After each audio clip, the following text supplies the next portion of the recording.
Okay, I'd like to get everybody's attention. Thank you for being here today. And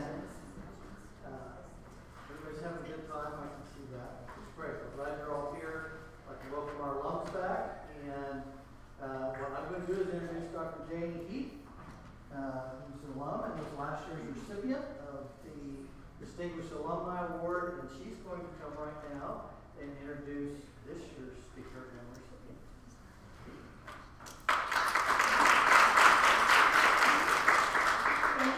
It's really great to be back in my favorite state in the whole world. Just love being here over here. And especially it's an honor to introduce our speaker and this year's Distinguished Award recipient. So it's with great enthusiasm to introduce Dr. Lorraine Frazier, the 2018 University of Oklahoma Fran and Earl Ziegler College of Nursing Distinguished Alumna. At the time of nominating Dr. Frazier, she was actually the Dean and John P. McGovern, Distinguished Professor in Nursing at the University of Texas Health Science Center at Houston School of Nursing.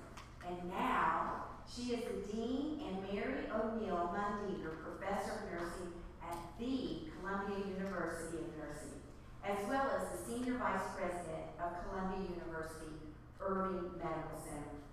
Dr. Frazier earned her PhD in nursing in 2000 from UT Health, where she also completed an MS in clinical research in 2005 and an MSN in 1998. She earned her BSN from the University of Oklahoma in 1993, and she actually started out as an associate degree nurse in Southwest Texas State in 1978.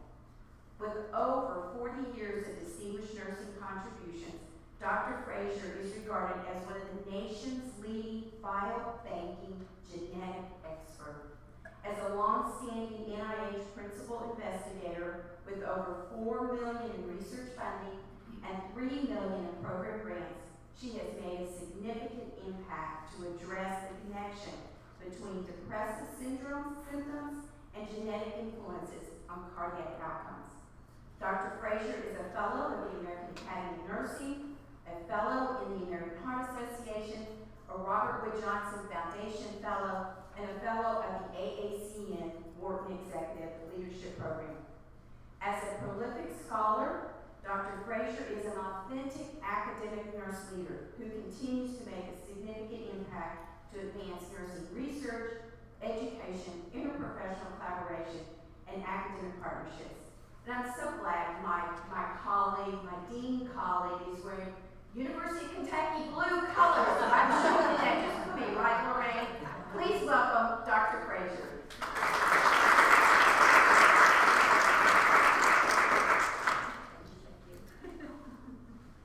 So we have to organize our mics here. Can you guys hear me? Really? How about you in the back? Yay! Okay, good. Well, I'm going to get up here because I have notes and slides, but thank you for that wonderful introduction. I appreciate that, and it's good to be back in Oklahoma. It is really good. I realized that when I was flying, I flew forever yesterday to get here, but I was flying from Houston to Oklahoma, and I saw that beautiful red dirt. I love the red dirt here in Oklahoma. And it just warmed my heart to see it again. Then I get off in the airport, and there's OU everywhere, and I think, it's great to be back. It really, really is. But I first came to Oklahoma. I'm going to talk a little bit about myself, my journey, since I'm home, right, with you guys. And then I'm going to talk about branding. But I first came to Oklahoma because I married a man from Oklahoma. David, can you raise your hand over there? My husband, David. And the first time we drove into the state, he was driving. We weren't married. I was coming up to meet his family. And as soon as we got across the border, he pulled over and he said, "Doesn't the air smell good?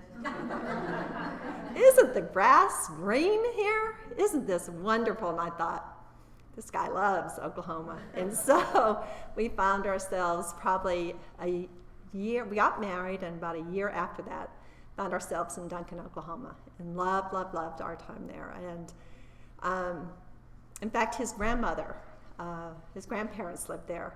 And you know, when you think about it, if you could go back in time and meet someone special that you don't know anymore, people say Abraham Lincoln or wherever, I always think, I'd like to be back in her garden, sitting in one of her chairs, looking at her irises, and just being with her. She was really, really important to us. So,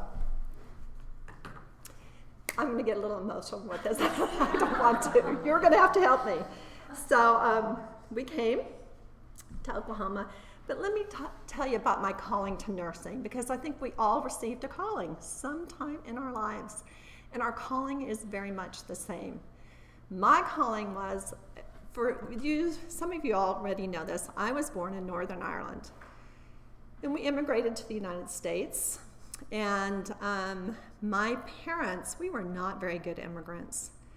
They struggled a lot. And my dad, through I think the stress, became ill.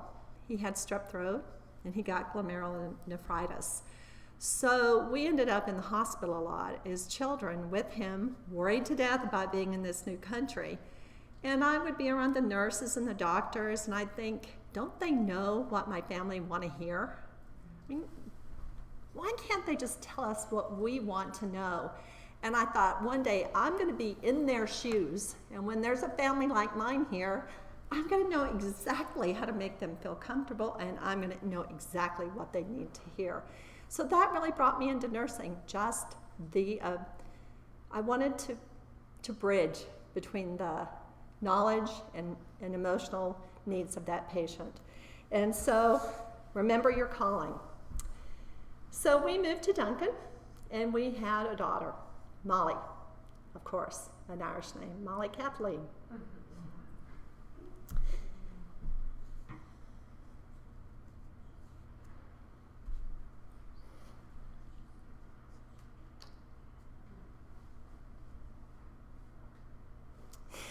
Sorry. The one thing I like about nurses is they're all right if people are uncomfortable. They kind of give you your space. So I feel like I'm with my people here today. So Molly didn't ever develop like she should have. She never spoke. She didn't walk very much. She didn't do the things typical kids do. Once again, I found myself thinking about people without a voice in healthcare. So although I got my education in nursing, as many of you all here, I got my real education about life through my life. And I was talking to one of the associate deans here today, and I said, you know, I wouldn't trade anything in the world for my life journey. I love the journey that I've been on. I love the fact that it's been complex, good and bad, and that I've had the challenges that I have had, because Molly has really helped me understand the needs of patients that can't really communicate their needs. So, what do you do when something like that happens in your life? And one of the interesting things, I came back to school as a nurse. I was an ADN and came back to school because I wanted to know where all this knowledge that nursing has comes from, right? I was working in the hospital, and I picked up a journal, and it was a journal on nursing care. I had no idea there were nursing journals. Really, I know that sounds strange. Picked it up in ICU, read an article that said, maybe we shouldn't be putting normal saline down before we suction a patient. So I took this journal, and I went to the nursing manager, and I said, are we doing the right thing to our patients? She goes, doesn't matter. We just have our own policies, and we do what we say we're going to do. And I thought, gosh.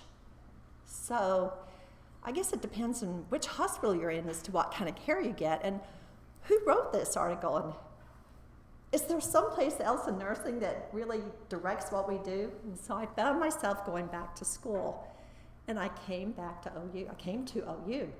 From Duncan, I traveled like an hour and 45 minutes, and I loved my travel. I stopped by Brahms every morning, got one of those yogurts full of bananas, got my coffee, and off I went to OU, and it really changed my life in nursing. I learned that there was nursing journals and there was nursing research. And there were nurses who had doctorates. I had never known that before. And I remember thinking, I want to do that one day in my life. So right in the middle of it, finished my master's here, we were transferred to London. And I was so disappointed. Gosh, I won't get to finish my master's. And there was a faculty member here, Bernice Yates. I don't know if anybody remembers her. Does anybody remember her? Yep. And I was in line with a friend of mine who was registering for nursing theory. And I couldn't register, but I just had to be in the line.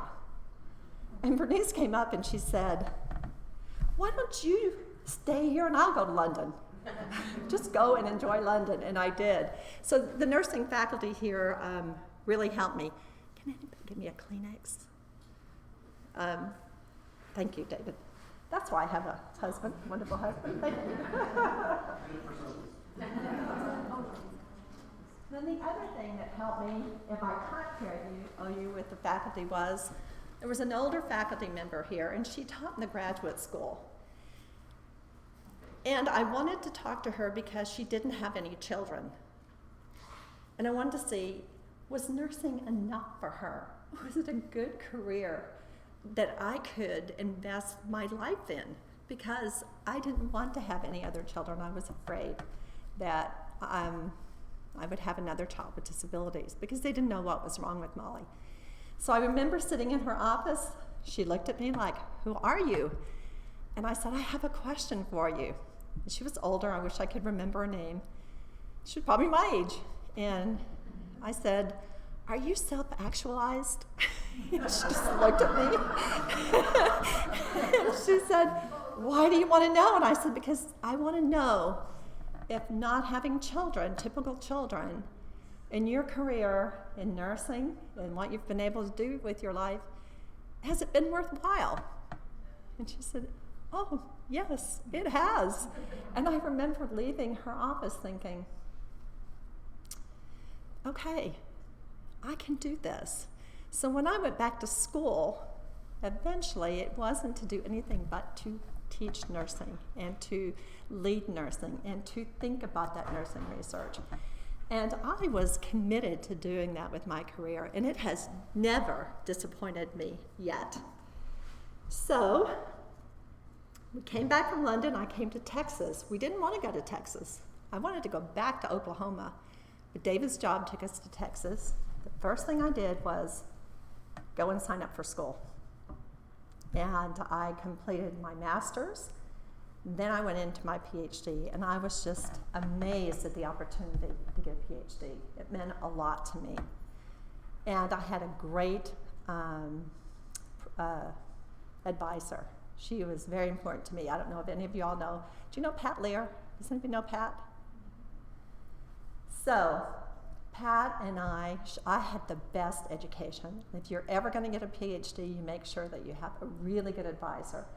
We wrote grants together. I learned everything I needed to know. And then when I graduated with my PhD, I was able to write a postdoc because of the things that I was taught in my PhD. It was very important to me.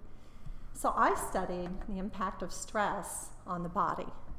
Why do some people, when it's environmental or all kinds of stress, why do some people get heart disease and others don't? Why do some people get cancer? Why do some kids are not typical and some are? You know, I wanted to know what is this all about? And then 2000s, we thought it was all genetics. Now we know it's a little bit of genetics and a lot of environment. But that was what took me on to my pre-doc, my PhD, and then my postdoc studying genetics. So I still look at environment and stress today. I'm a dean, and every time someone steps into my office, it's important to me that they feel any stress that they feel is not for me. And I always try to do that with students and faculty. So I'm still looking at stress and still gauging it. So after I got my PhD, I went on faculty at UT. And for how many are faculty members here? My gosh, very good. So I remembered about the RWJ Fellowship, the Nurse Executive Fellowship, and I applied for it. And it was a 3-year fellowship about leadership, and it taught me a lot about who I am today and how to communicate and how to really live your authentic self. But I remember waiting for the call for RWJ, and they said they would call at 5 o'clock on a Friday afternoon if you were accepted. And I was sitting in my office waiting and waiting. It was 10 after 5, nothing, and then the phone rang. Well, I will tell you, that phone really changed my life, that fellowship. Everything was going fine in it, and you meet with the board halfway through. And halfway through the fellowship, they give you advice about your career. So they asked me, what do you intend to do with the rest of your career? And I said, stay at UT and teach and do this. And they looked at me and said, no, that's not what you need to do. I thought, I didn't sign up for people to tell me how to live my life. And I was pretty upset about it. And in fact, one of the members followed me out of the room. I thought, well, I can't do anything else. I'm married, I live in Houston, that's our life. How am I supposed to leave UT and go somewhere else? So I called the guy, David, and I said, David, you will never believe what they've advised me to do today. They think I should leave UT and go somewhere else because the dean had been there for a long time. She was a good dean, and she was never going to retire. And so he said, well, let's think about how we can make that happen. And he said, when he said that, I thought, really? Really? You think I could do something like that? And you know the mausoleum with all the big marble pillars? I actually felt like they all came crashing down, and I was free for the first time to make a decision about my career that was really going to be life-changing. So I had the opportunity to go to the University of Arkansas, UAMS. I took off, went there. David stayed in Houston. I remember the first night in my condo, I sat down in the chair and I thought, well, I'm okay. I mean, I'm not crying. I know y'all find that hard to believe. And I thought, okay, I'm just going to do this. And I went and we commuted back and forth, and it was a great experience for me. It was a beautiful state, loved the rivers, learned to fish, loved the faculty. It was a difficult move for me because the first time you're a dean, Jamie, you know, it can be very challenging because you have a lot to learn. About 3.5 years into it, I'm sitting at my desk one day and I get a phone call from Houston. It's Pat Stark, my old dean. She said, are you ready to come back to Houston? I thought, what? I mean, I'm really a part of Arkansas. She said, I'm retiring. It's time to come back. And I said, okay, so I applied for the position. They did a national search, and I got to go back. And it was a difficult move for me because the faculty knew me as a student. And you can imagine, I thought, who would ever want to do this? I thought, you know, I'm gonna give it a go, and it was a great experience. Loved it, loved the faculty, had a great time. And then I had another opportunity, and it was to go to Columbia, and that's in New York City. And I thought, well, what I really want to do is change nursing globally. In Houston, we had started a program for teaching nursing to work with people with disabilities. That was a new clinical emphasis that we were able to impart, and it was great. And I thought, this would be an opportunity for me to do something on a global aspect because we have 9 global centers around the world. I thought, but moving to New York City? I mean, how am I ever going to do this? David retired shortly before that, and I thought, maybe I should. I used to go to my mom. She was everything to me. She gave me all my advice. When I first was going to go to Arkansas, I went to visit her. I can still see her, and I said, Mom, do you think I should go? Yes. I said, but I'm going to have to commute. Yes, you should go. I said, why? Why? Give me a reason. She said, because you can. So I went to Arkansas. When I went to Texas, I did the same thing. I went to visit her, and I said, do you think I should go back to Texas? Yes. She was always wanting me to grow. She wasn't alive when I was going to Columbia, but I know she would have said, yes, you go to Columbia and you try to change things on a global aspect. So one of the things we're going to be looking at across the globe is what happens if you have a disabled child in another country? What are the norms? What happens to the children? What happens to the mothers? We know in some countries you're asked to kill your child. You know, that child has to die. The other things we're going to be looking at is palliative care. What does it mean? Is there something we can learn from other countries too with palliative care? How do we look at it? So this is an opportunity for me of a lifetime. I've been there 5 weeks, just 5 weeks. I only have with me what I brought in my suitcase. So, I wear just the clothes that I brought in my suitcase to work and what I do everywhere I go, because my clothes are somewhere, David, aren't they, between Houston and New York City in storage, and they're on their way, and hopefully in 3 weeks we'll have furniture and clothes. But it's important to me because, you know, when we were comfortable and had everything we needed, it wasn't enough for me. Nursing, we're about changing lives and making an impact. So I love New York City. I've never climbed as many stairs, walked as much in my whole life. But as you can see, I'm wearing a pin today. And this pin belonged to Sister Mary Murphy, who was a nun that went to Columbia University. So I wear this to remind myself of the alumni and the students at Columbia that are out there changing the world for nursing. So it's part of my brand today. So when we talk about personal, we have a brand, right? Everybody has a brand. I hope that, it takes a long time. If you're young, don't worry about it. It takes a long time to grow up. I'm lucky, I'm probably slow, but I'm growing up. So my brand would be build knowledge behind nursing. That's always been important to me. Why do we do what we do? When do we do it? And should we keep doing it? The second thing I like to do is I like to grow people. So when I'm anywhere, and it's really, my faculty always know this, when I'm looking around in a room, I'm looking at that room 5 years from now and 10 years from now thinking, who are going to be our next leaders? Who are they going to be? What about succession planning? So I always have people put together a plan for 5 years. And I know in my school who's 2-year and 5-year ready for leadership. And I focus that, so I'm very strategic. And I also want to give voice to the voiceless. I'm always going to be about that. Being in the community is important. I was on the board of the homeless, second largest homeless organization in the country. I'm doing that in the community. I'm in New York. I'm getting to know who are the players in our community and how can we work with them. And the other thing about me is, of course, I have a global scope. I was born in another country. I lived in the Far East for 3 years. When people say, how do you have a global scope? I think, how do you not have it, right? It's not possible for me. So we're going to talk about branding, and we're going to talk about, I'm glad faculty are here, how many of you know your mission for the school? If I ask you today, and I know you're getting ready for CCNE, we are too. But if I were to ask you today, what was the mission of your school, would you know it? And is it in line with your own? Because it should be. So my mission at Columbia is a lot different from my mission in Texas.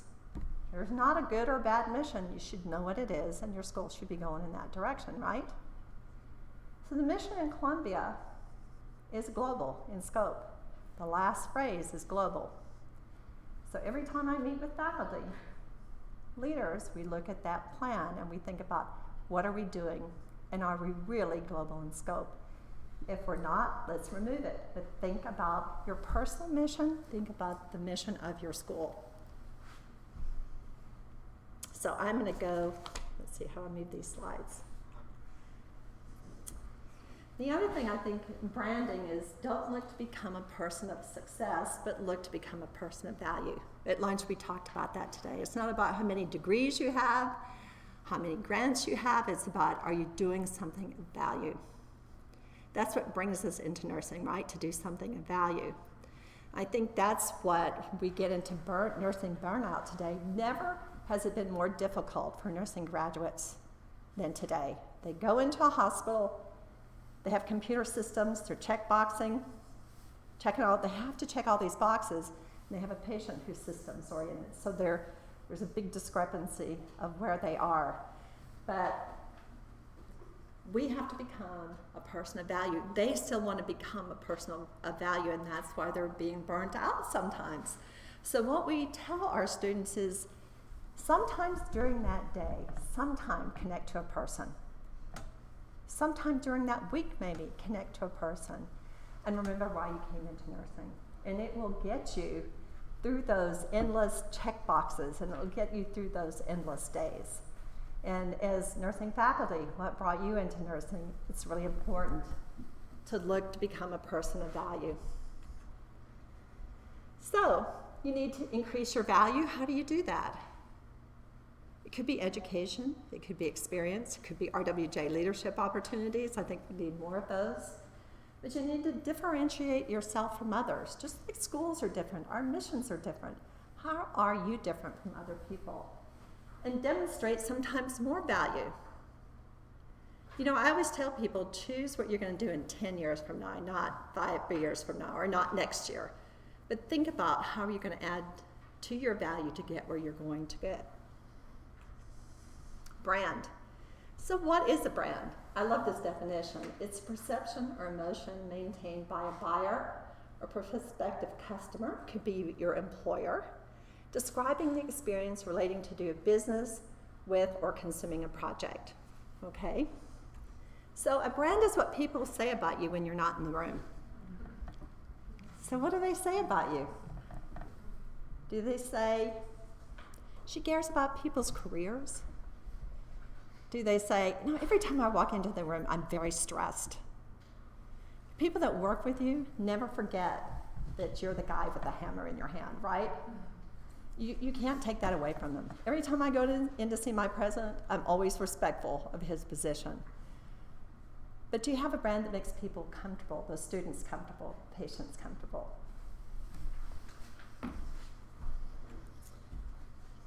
Can you explain this? It's the same cup of coffee, right? So if you come to OU, you expect a stellar education, don't you, in the state of Oklahoma? So what differentiates you from other people? Now, I happen to be in a school now where people pay a lot of money to go to school. A lot of money. I'm telling you, hundreds of thousands of dollars. And I think, how do we make our brand worth that value? In Texas, we asked, what makes us different from every other nursing school in every corner, right? There's a nursing school in every corner in every state.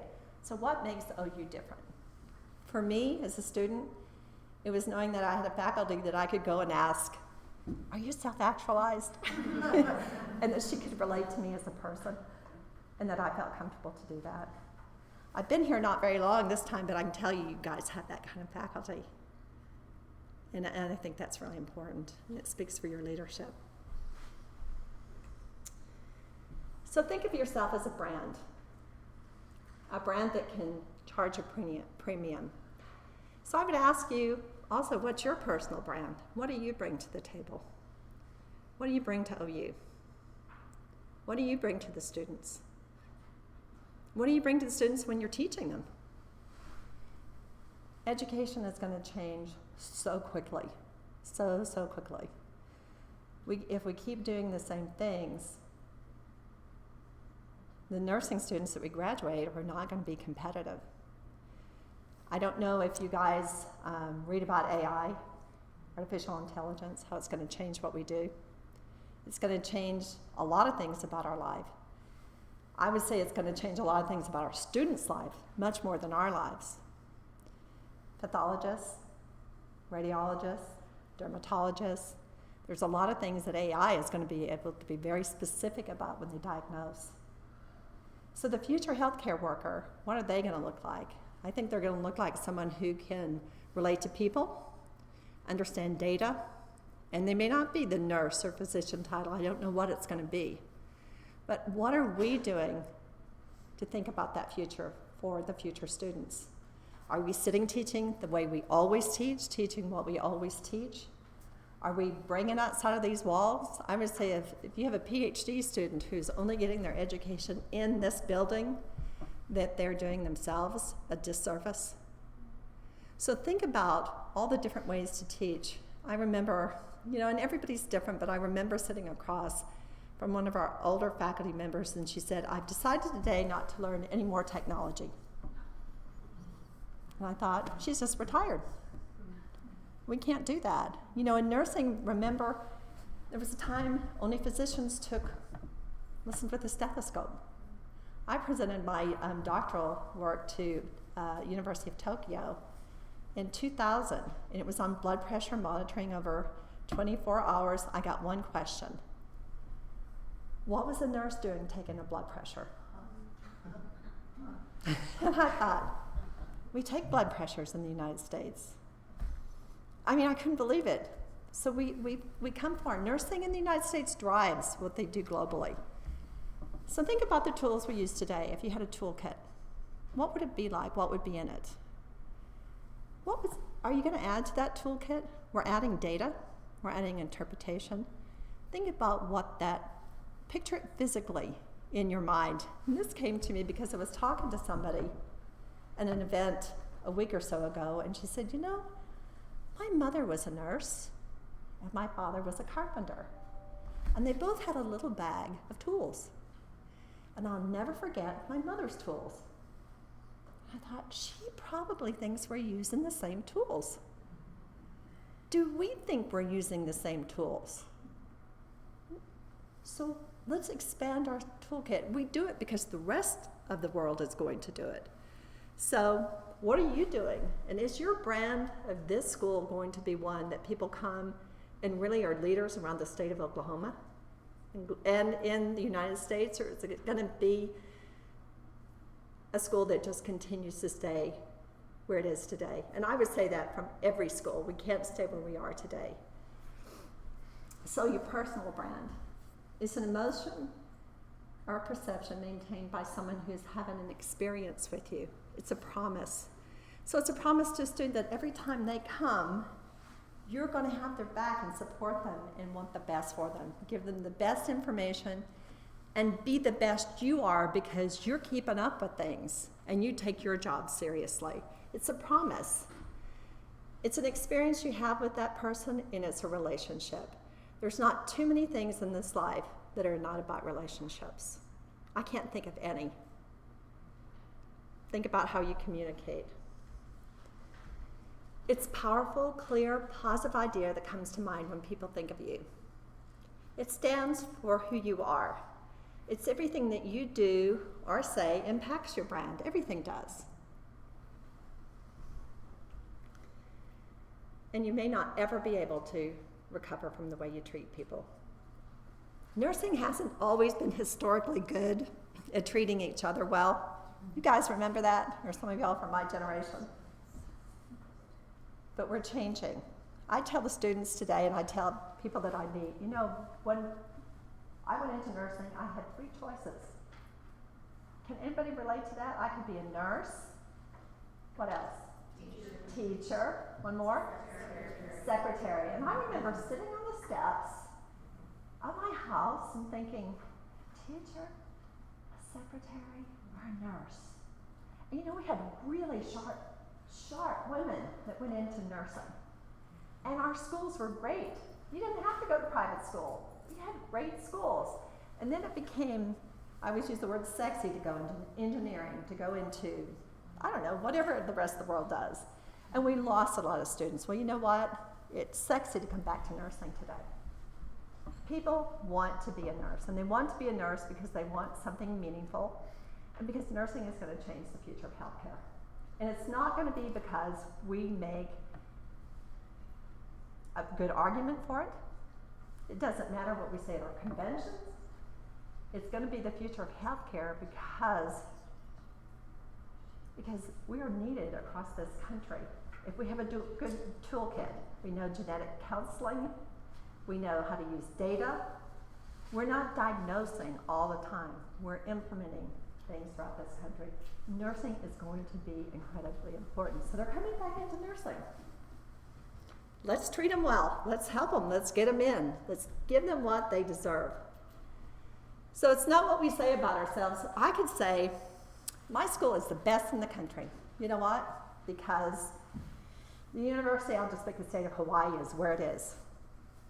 We can say that, right? But is it?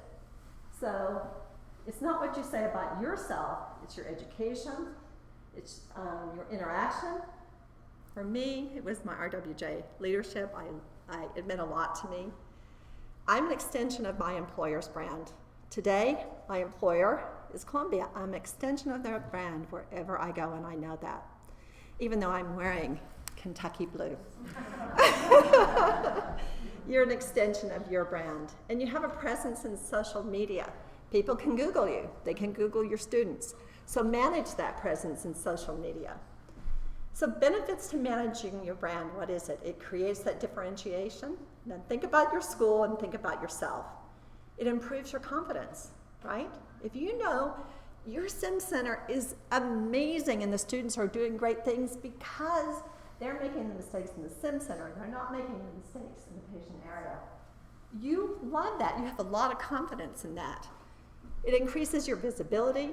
I always say to people, show up.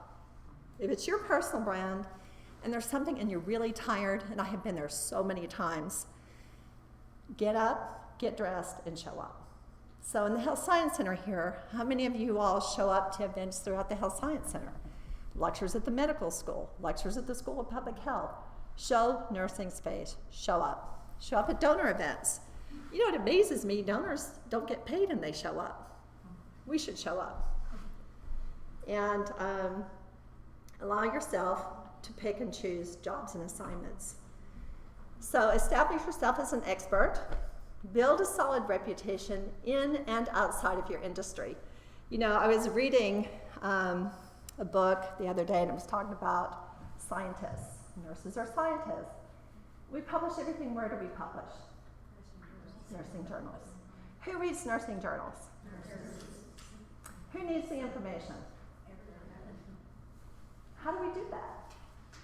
Reader's Digest. You publish it online. Yeah, but how else do you get that information out? Do you think about, okay, this is really amazing what we're doing here. Let's call channel whatever it is in this state and get them down here and let them see what our students are doing. Let's get this information out to the popular press. You know, they do that as conventions. I can tell you when the American Heart Association meets because I can see it in the press. Can you all tell that? Or I can tell when the genetics convention is meeting. I can see things in the press. But what does nursing do to get your value out there in the press? And we have to begin to do that and to appreciate it. Be focused. I have no problem being focused. You can ask my husband, I'm too focused. But we need to be focused, right? The value that you bring when people hire you. What do you say when people, to your employer? Do you deliver? Do you deliver it? What types of problems do you solve? What goals do you want to reach in your career? And the thing that sets you apart from your competitors, what is it? What do you enjoy most about your work? And above all, cultivate and sustain relationships. So I always tell people, risk. Take risks. Take a risk until you fail. What if all of us took risk in our careers until we failed? What would we be doing? How many times do you think, yeah, but that wouldn't work for me? Or, you know what? They would never hire me. Or, they'd never like that idea. I would challenge you to keep going until you fail. And then go again. And you'll be surprised where you end up. What makes you connect with people? Can you think about personally what makes you connect with people? Are you open to people? Or are you one of the people in the room that knows everything and you're just like the prima donna? We've had them in schools, right? Prima donnas. No. Think about your likability factor. And you know what? At the end of the day, it's not about any of us, right? Who's it about? the patients, the health of individuals, right, and our students. So, you know, as the dean, people think it would be great to be the dean. We serve everybody. I serve everybody at our school. Now for lunch, I was the first one in the line. I cannot remember the time that I have been the first in the line. We joked about it. I am always the last. I am always serving everybody else. I'm always there to make the students get what they need and the faculty to get what they need, and the donors to get what they need. So think about that. Have a clear vision of your role. I don't know that I agree with this anymore. Be a personality to remember, even it's to be hated is better than being neutral. Know your target audience, and think about your image and how you treat people. Deliver what you promise. Know the word no. Leave room to expand. So what is more important, image, performance, or visibility and exposure?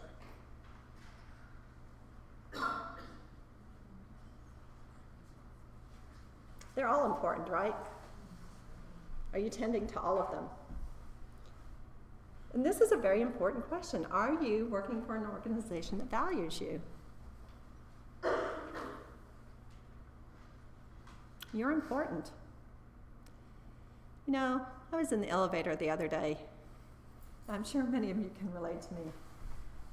I went like that, took a great big sigh. And I thought about everything that went into that sigh. All the energy I put, all the hope I put, all the value I put into my life and my job.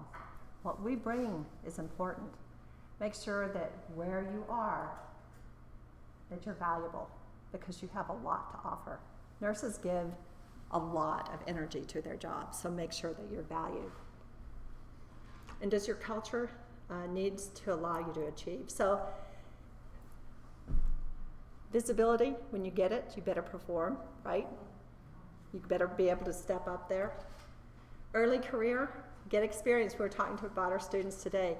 Get credibility. You know, my years at Duncan Regional Hospital, I still remember them. I still remember patients. I still remember things I did there. I ran a nursing home. I still remember taking Hannah, who had Alzheimer's, by the hands when I went on rounds.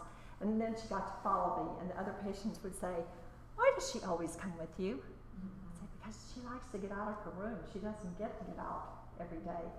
So, you know, just gain expertise and value it every day.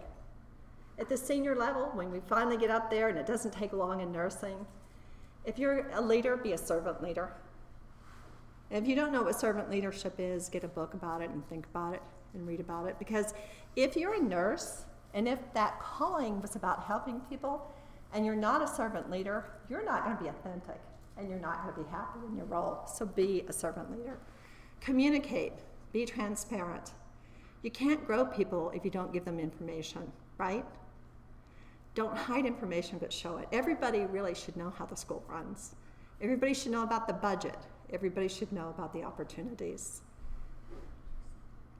And always listen to different viewpoints. So when I have people in a room, I always think about, are they different from each other? Because if they're not different from each other, we're going to be blindsided by a bias we haven't anticipated, right?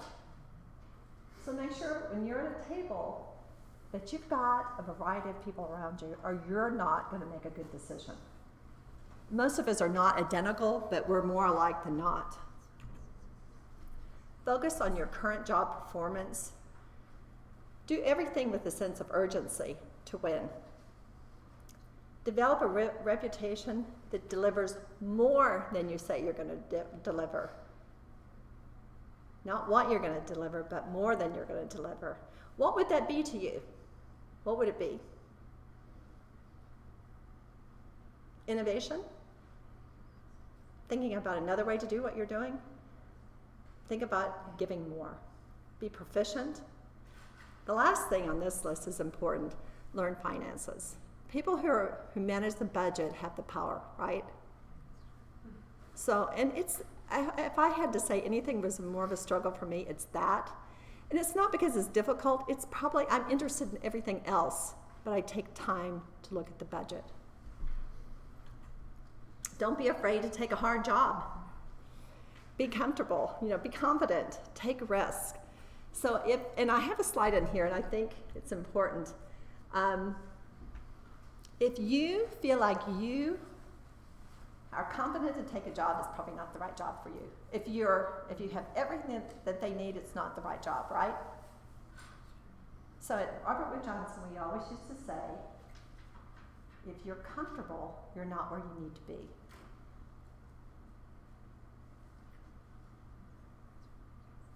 Right? So how do you grow? You get uncomfortable.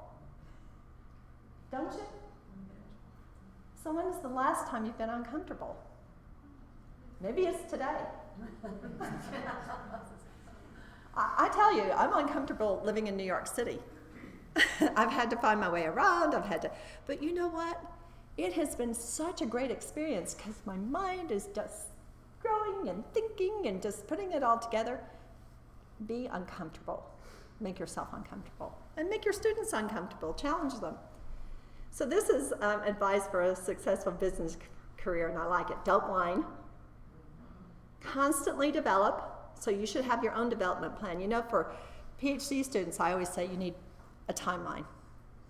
For new faculty, you need a timeline. It needs to be, 2 years, 5 years.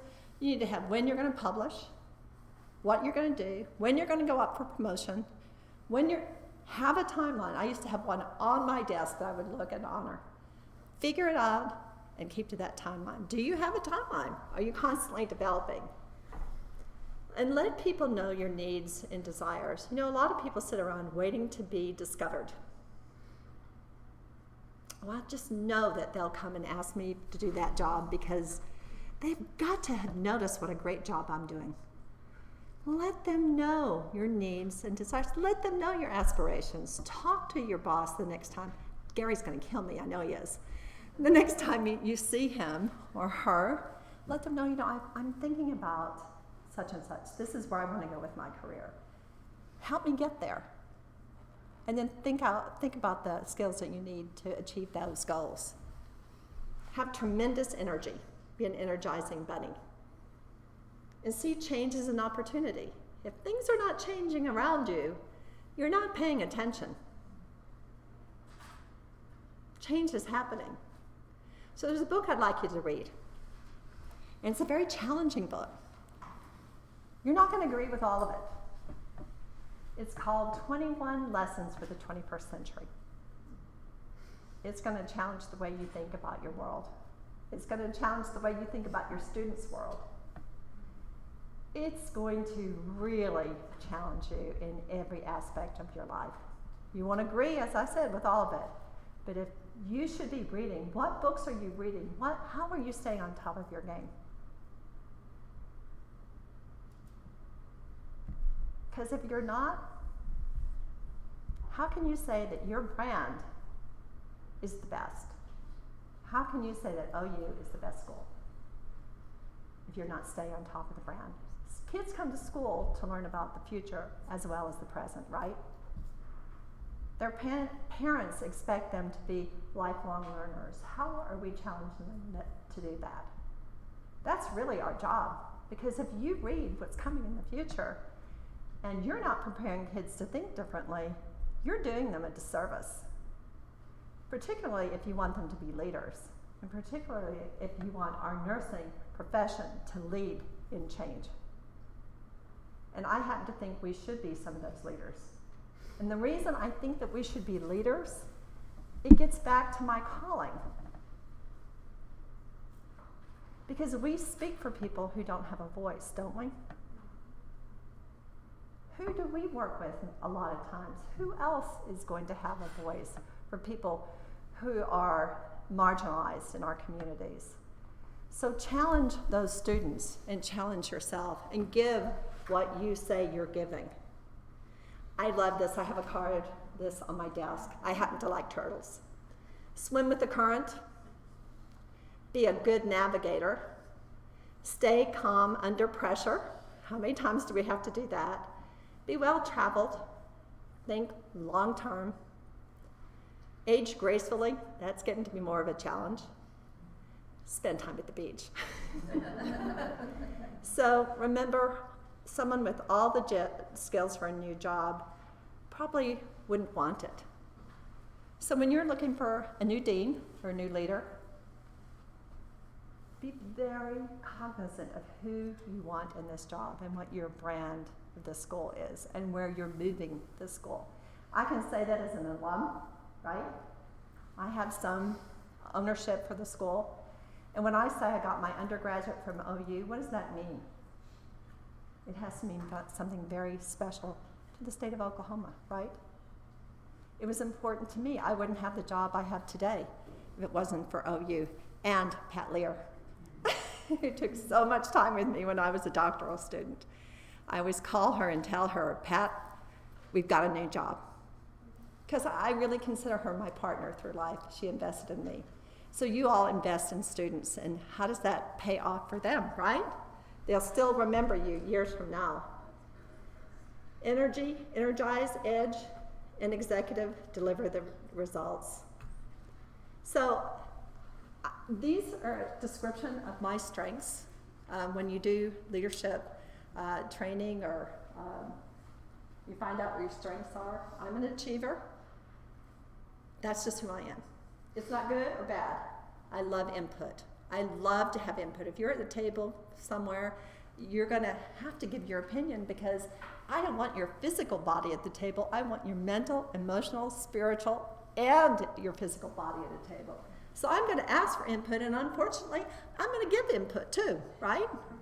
There's times you're sitting at the table and your executive team's around and you're the nurse and you're thinking, shall I say something? Speak up. You should say something.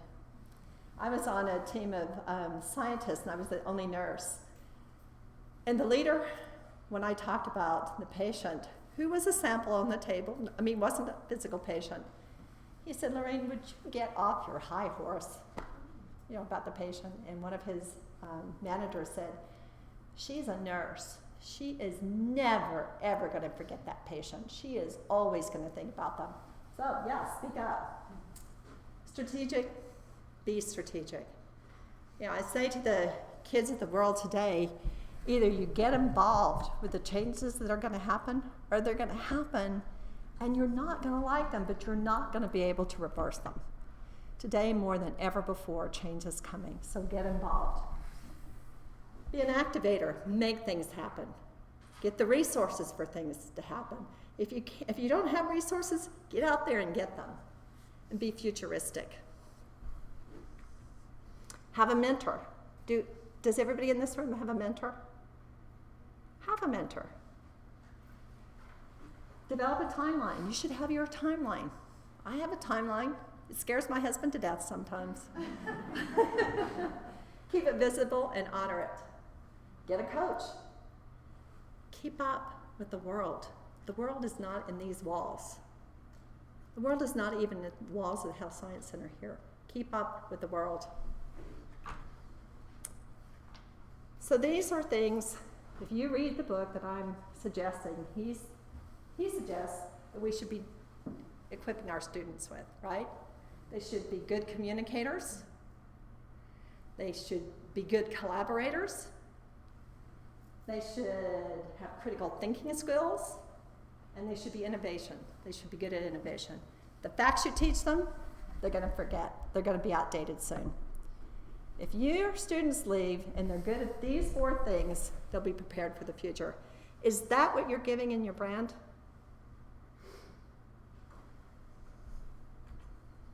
Oh, yes. For me, I always say it helps to be a bit of a tinker. Does anybody know what a tinker is? Somebody does. So in Ireland, a tinker is like a gypsy. They're always getting out in their wagon and going somewhere else. And sometimes you have to go somewhere else to grow. And you can always come back home.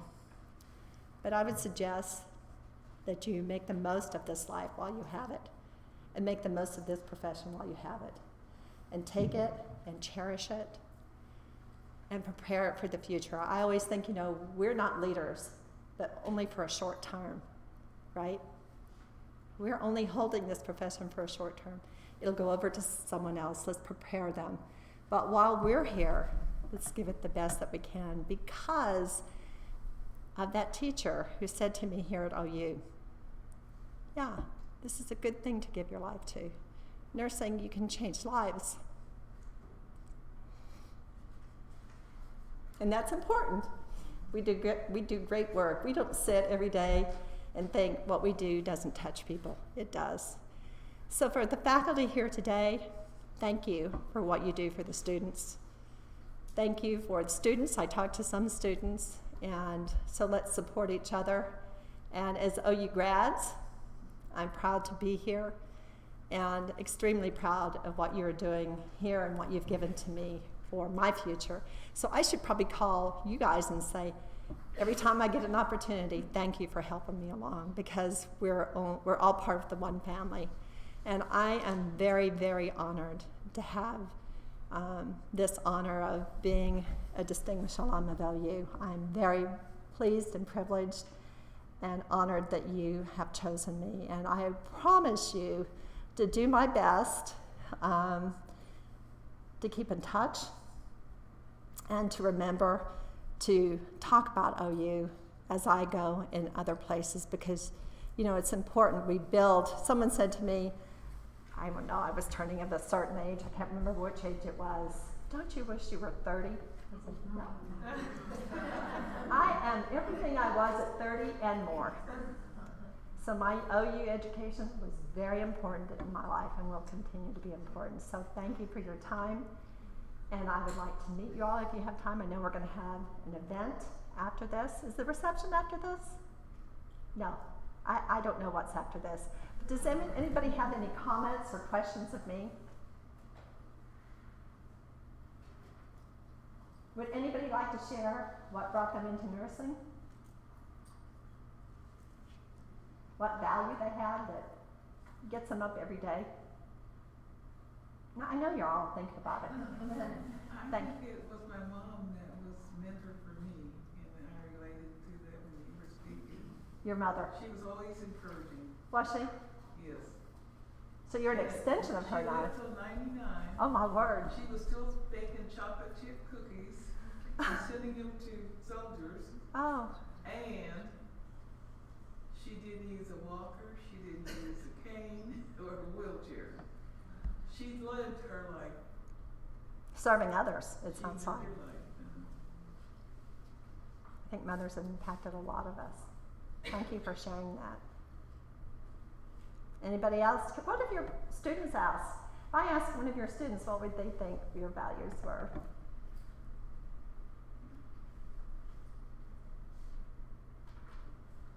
What would you say were the values of OU? School of Nursing. Excellence. Excellence, yes. That's the academic dean speaking.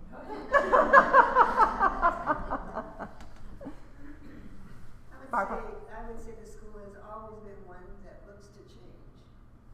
We did it, it's really interesting to me, and I just have to share this. I grew up in San Diego, California, and my school of nursing finally had a call somewhere in the 80s, I guess, to have OU provide their bridges for diploma graduates to get a degree in nursing. So we were way ahead of them. You mean a bridge program? Yeah. You mean RN to BSN? Yeah. That's what I did here. And you know, they acted like that was really something new later. It was. We did it early. Yeah. Yeah, oh, you did. When did that start? I'm not sure. Janet, do you remember? Janet and I can remember. 1990s. Yeah. The 90s? Was it the 90s? Yeah, it must have been early 1990s. Yeah. So you're innovative. Yep. And so, yes, that's a good thing. What else about your innovative excellence? What else? And we persist. Persist? We persist. We started trying to get a doctoral program back in the 70s. Right? And at that time didn't have the faculty, but we persisted and got one in the year 2000s. We started in 2008. 2008? So people no longer had to go to Texas, right? That's correct. That's right. That's right. Okay. Anybody else? Some of the younger faculty? Not calling any names. Tell me one thing that you think is important for the future, for nursing, in the toolbox.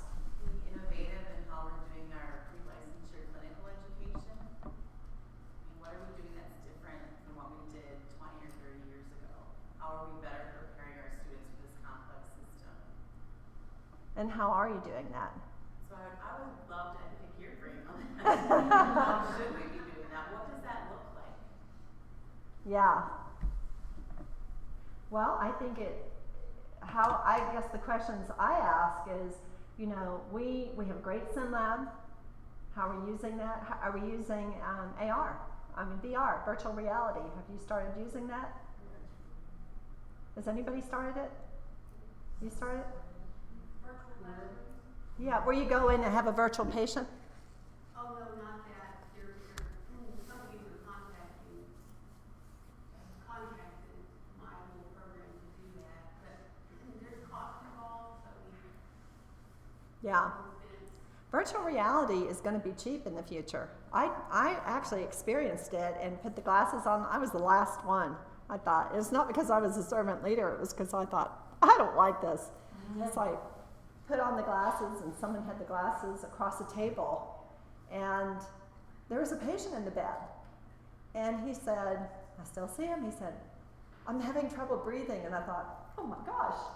And I had a piece of paper in my hand that looked like a chart, and I could see stuff on it, and I had a stethoscope, and I could hear his breath sounds, and I handed the chart to the person on the other side of the table, and he took it. And I thought, and it was a sunny day out the window, which I was glad, love the sun. And I took those glasses off, and I thought, wow, that was really interesting. And in China, they're doing that a lot. So it's probably going to come, so we're looking at investing in it. You don't need anything. Table, piece of paper, glasses, and the VR technology.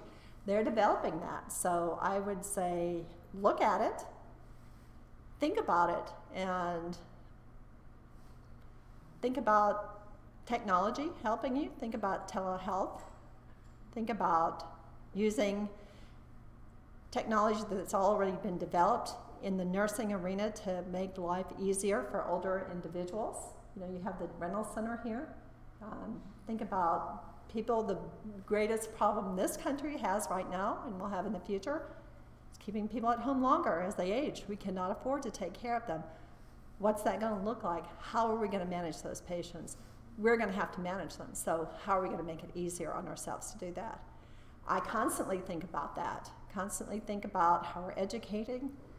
You know, how do we have a nurse communicate when she has the ultrasound machine or she's distance? What does that communication look like when the family are looking at her, trying to see what she's saying, and she's feeling their stress and talking to someone in Oklahoma City when she's in Shattuck, Oklahoma? What does that look like? I think you should think about things like that. There was another lady in the scarf in the back. Did you have a comment? We've been using an online format for community health assessment. It's not virtual reality, but it's a virtual patient.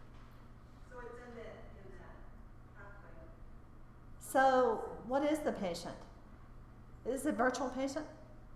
Yeah, it gives her information. There's information about her environment, so students can do their community assessment safely. And So is it a story I listen to?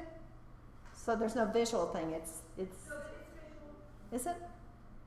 It's just that they don't need the goggles to see it. They see the person on their screen. And Oh, it's on a screen. yes. See, that's a nice way. I think the one thing that we have to think about in nursing is how to do it and still have a clinical experience. It's difficult. You know, it's we're challenged. Y'all have got work to do. Okay, well, thank you for this, and I would love to hear more ideas from you, and be happy to talk to you about any ideas that we're implementing. And thank you for your time, and thank you for this honor. Thanks.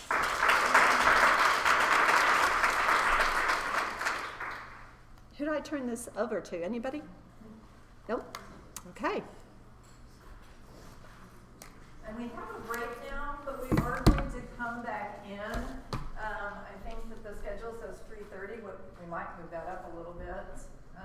What do you think, Gina? Yeah, I think we had a half an hour break in there. So come back at 3, and then you get to talk more with a few of us about research and how you got your research Good. trajectory and Okay. how we can do research in lots of different settings. And so, I love to talk about research, so I'm looking forward to it. Okay. So come and let's share ideas and have a good time and share stories. So we're gonna have a break, refreshments out in the lobby. Okay.